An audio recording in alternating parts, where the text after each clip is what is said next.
Hi, everyone. My name is Marissa Stone, owner of the Systems Lounge and host of the brand spanking new Women's Biz Systems podcast. And I want to welcome you today to the 2019 Premier International Women's Business Systems Virtual Summit Speaker Spotlight Series. This is your opportunity to get to know our speakers on the level that no one else has yet been introduced to them.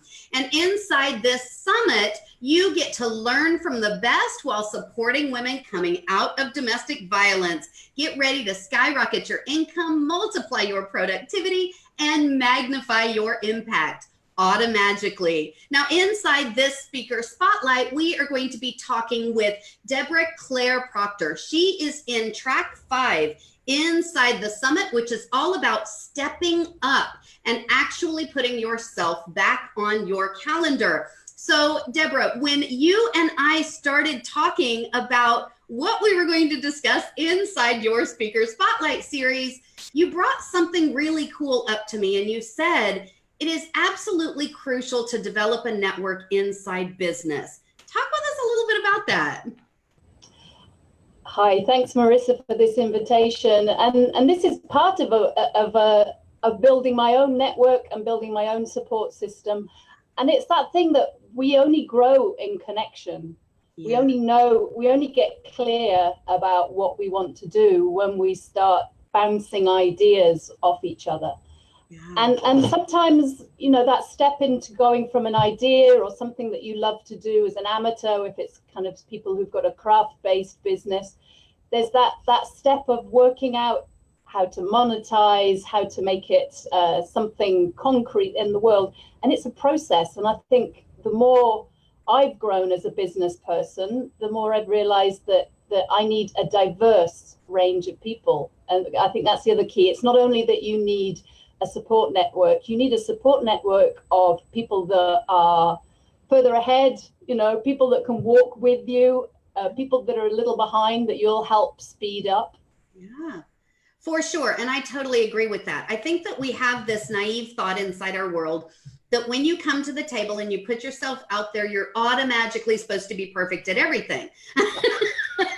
Guys, that's never been the way you have evolved from one phase to the other in your life. And I guarantee you it won't be when you're evolving as a business owner, you know? And we all need that opportunity. And so, I mean, just take this summit, for instance. I didn't know what I was doing 3 years ago. There's still a ton of things, you know, that I am working through as I go through the process of being this summit host, managing my speakers, you know, really bringing this message to the world. So nobody is supposed to know it all. And I'm a firm believer in everybody should be a student of the craft, whatever your craft is. There's always something new you can learn from somebody, and your network gives you that opportunity. Definitely. I think mastery is a word that I've always loved, because it's that sense of lifelong learning, that you're moving towards something, that you're making mistakes, but you're getting better. And I learned so much. I mean, I love that you're doing this summit, and I love that you've got together such a diverse group of women, because it really will be one talk that I listen to, because I'm learning as well. I learned things today from the speakers that were doing their spotlights. There's going to be one thing that kind of bumps into the next day, that kind of gets you over the hurdle of, what am I doing? Am I doing it right? And it's like that, this give and take that we create, these conversations are when you start to feel, yeah, now I'm on the right track. Exactly. And we can all move in that direction together. And that's the cool part about taking that opportunity to develop those relationships. Wouldn't you say? One of the things that I strive to do is connect with each and every person that comes into contact with me, because I want to know what I can offer them. I want to know how I can help them. And you can't help them if you're not connecting. That's right. And it's been a long journey for me that I knew nothing about business. And I think I started listening to summits and talks by a coach called Samantha Bennett, who's famous for The Organized Artist. Yeah. And she's from a theatre background like myself. And she had a way of breaking things down that made sense to my crazy, irrational, not systems like brain. And if I trace the path of her, she would say, oh, why don't you listen to this person? And then that person says, well, why don't you listen to that person? And so even last week, I discovered a huge piece of the puzzle that I didn't understand about negotiating that I can trace back to a talk probably that if Samantha Bennett hadn't talked to me 8 years ago. So I think, and something Samantha Bennett talks about that I love is that she's got people on her list, her email list, that have been contacts of hers for 10 years, and then they suddenly buy a workshop. Yeah. So it's not only building these networks, it's not putting too much weight on them, but it means that I'm going to solve all your problems. We're not building codependent relationships. Right. I think that's something that's the new magic, finding these relationships that are supportive without going, oh, my business, help. So yes, and I love that you said we're not building codependent relationships, because my goal is to set you up so you no longer need me. My goal is to not be in your business from now on forever and ever. Amen. You know? Yeah, exactly. So that you can move on and do the amazing things you want to do without needing to depend upon me. So I love that you say that. That is such a crucial component to everything we do. Yeah, that we find a trusted source, somebody that knows a little bit more than you. And I think sometimes people get obsessed about, oh, I have to have a big powered, expensive coach. It's like, no, start somewhere, start small, but don't start alone, because it's a journey, and it's much more fun if we get to interact like this. And you know, I'm in Buenos Aires, you're in Dallas. I mean, that's right. And we're connecting right here, and it's working wonderful. Yeah. Okay, so speaking of connecting, I want to put you in the hot seat for just a moment. I want to give our listeners a little bit of an opportunity to get to know you on a little bit of a different level. So I'm going to ask you a bunch of rapid fire questions, and just the first thing that comes to mind is how I want you to answer. No, it's not a psych test. It's just fun. So are you ready? Okay, here we go. I'm ready. All right, what's your favorite food? Ooh, I just cooked it this afternoon, actually. The good thing about having a home office, you can cook for yourself. I cooked a tenderloin in the oven with onions and potatoes. And... Oh, that sounds really good, actually. Now you're making me hungry. What's your favorite beverage? I'm in Argentina at the moment, and I love the drink mate that they have. That's kind of, you hold it, it's very bitter, and I didn't like it at first, but I love this thing of, you have to drink it with people. You can't really drink it on your own. You pass it around. So mate. Okay, cool. I'm going to have to check that out. What's your favorite time of year, the season? I like autumn. There's something about the light and something about the air. The air isn't too cold, but it kind of makes you feel like you're breathing. Yeah, it's like crisp. That's it. That's the word, crisp. Okay, so you know the systems queen is not going to let you out of here without asking you, what is your favorite piece of technology? Oh, I have an app called Mac Journal, which is like a digital diary, which means I can chuck ideas into it. It saves as I go. I don't have to open separate files, and I can cross-reference all the things that, you know, search terms. So I love that as a business tool for keeping up with my writing. Oh, that is brilliant. Guys, definitely take a note of that one and check that one out. I'll be looking at that after we get off of this call. Okay, so are you a morning or a night person? Night person.